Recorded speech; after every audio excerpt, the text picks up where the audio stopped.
The Victor mansion had always been quiet at night, but the quiet was never peaceful.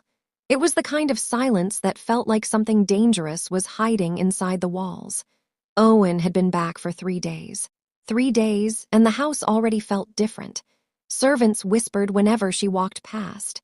Some of them stared too long, trying to understand the person who had suddenly returned to the family. The boy who had almost died years ago. Except he wasn't a boy anymore. Owen stood in front of the large window in her room, looking down at the city lights. Tall, sharp shoulders, her hands in her pockets. If anyone looked at her now, they would only see a handsome young man, not the secret she carried. Behind her, Lucy watched silently. She had waited years for this moment, but something about Owen made her uneasy. The girl she had trained had grown into something else. "Owen," Lucy said carefully. Owen didn't turn. "Yes, you must be careful in this house." Owen smirked slightly. "Careful," she turned slowly. "I thought that's what you trained me for." Lucy didn't reply. Because the truth was, Owen no longer looked like someone who needed protection. 3 brothers still lived inside the mansion. Logan, Angelo, Giovanni. But the other 2 had already left long ago, and they were far more dangerous now. Alex was no longer the cold 18-year-old who whispered threats under his breath. He was 31 now, and far more powerful. Inside the massive company building, employees lowered their voices whenever he walked past. Alex Heron, general manager of the company, soon to be vice chairman. He wore expensive suits, spoke calmly in meetings, and made decisions that moved millions of dollars. But behind that perfect image, Alex had already destroyed several people who stood in his way. Careers ruined, businesses quietly crushed, and sometimes things worse than that. When Alex received the message that Owen had returned home, he simply leaned back in his office chair and smiled.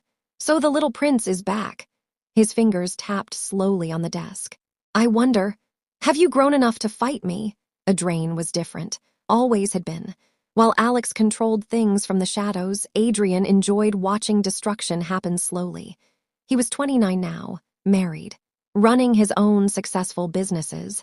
But people who worked closely with him knew something disturbing. Adrain didn't attack directly. He poisoned. Friendships, trust, partnerships. He liked turning people against each other until they destroyed themselves. When he heard Owen had returned, Angelo laughed. "A family reunion?" His wife looked up from her phone. "You sound excited." Adrain smiled slowly. "Oh, I am." The house back at the mansion, the tension had already begun. Logan hated Owen. He always had, even as a child. And seeing Owen return taller, calmer, more confident only made his anger worse. That afternoon, Logan cornered Owen in the hallway. "You think you can just walk back in here like you own the place?" Owen looked at him lazily. Logan continued. "You were sent away like a dog. And now you're back pretending to be something special." Owen sighed. "Are you done?" Logan's face twisted. "Don't talk to me like that." He grabbed Owen's collar. For a moment the hallway was silent. Then Owen moved. Fast, her hand twisted Logan's wrist. Her knee hit his stomach. Logan slammed against the wall before he even understood what happened. Owen held him there easily. Her voice was quiet, but cold. "I'm not that small boy anymore." Logan's eyes widened. Owen leaned closer. "If you try touching me again," she tightened her grip slightly, "I'll break your arm." Then she let him go. Logan stumbled backward in shock. Across the hallway, Giovanni had been watching the entire scene. His eyes were wide. Because for the first time, he realized something. Owen wasn't just different. Owen was dangerous. Somewhere else across the city, Alex looked at a photo on his phone. A recent photo of Owen. Tall, handsome, confident. Alex smiled slightly. Then he picked up his phone and dialed a number. "I want everything you can find about him." The voice on the other side asked. "Everything?" Alex's smile grew colder. "Everything."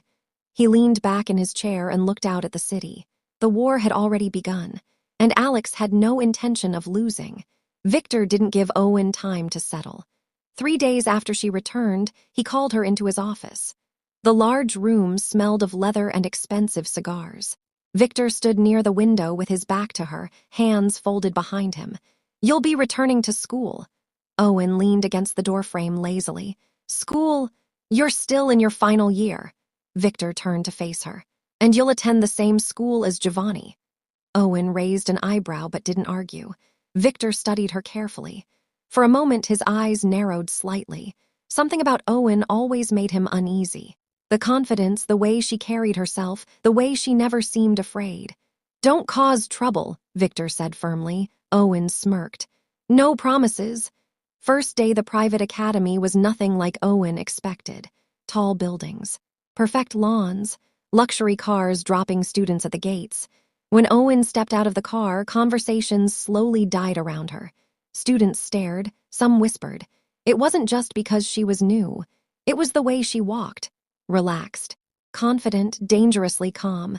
Her tall figure and sharp features made people look twice. Some girls immediately began whispering to each other. Who is that? He's new. He's handsome. Giovanni walked beside her awkwardly. He had gotten used to Owen's presence at home, but even he noticed how people reacted to her.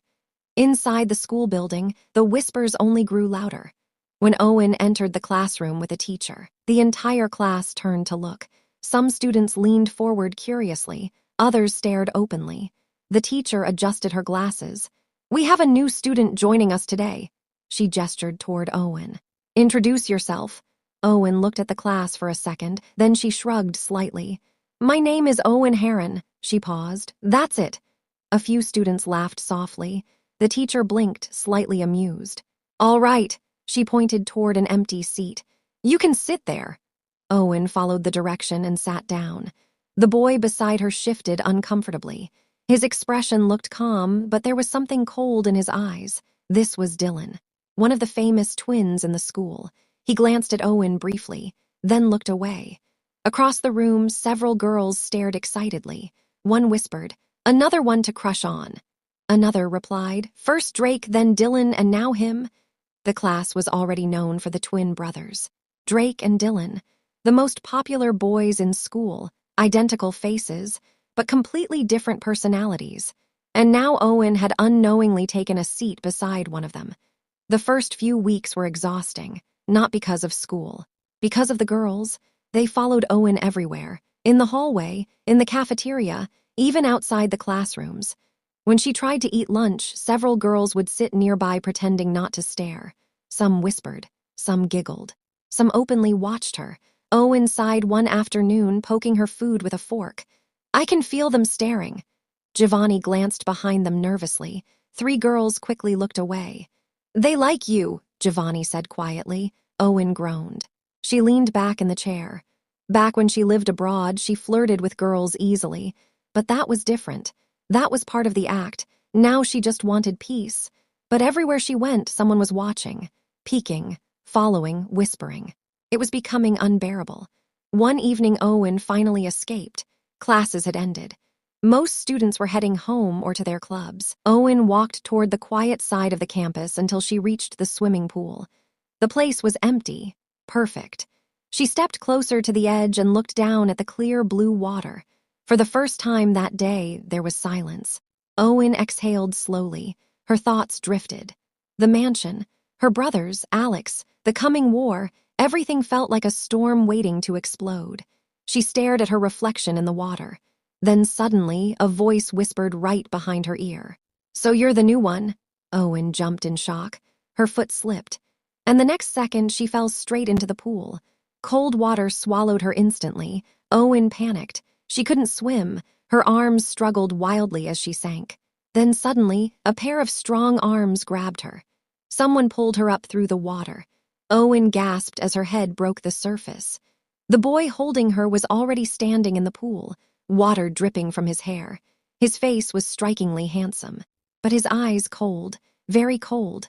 Owen immediately tried to push him away. What the hell? But the boy didn't let go. Instead, he pulled her closer. Too close. Owen froze.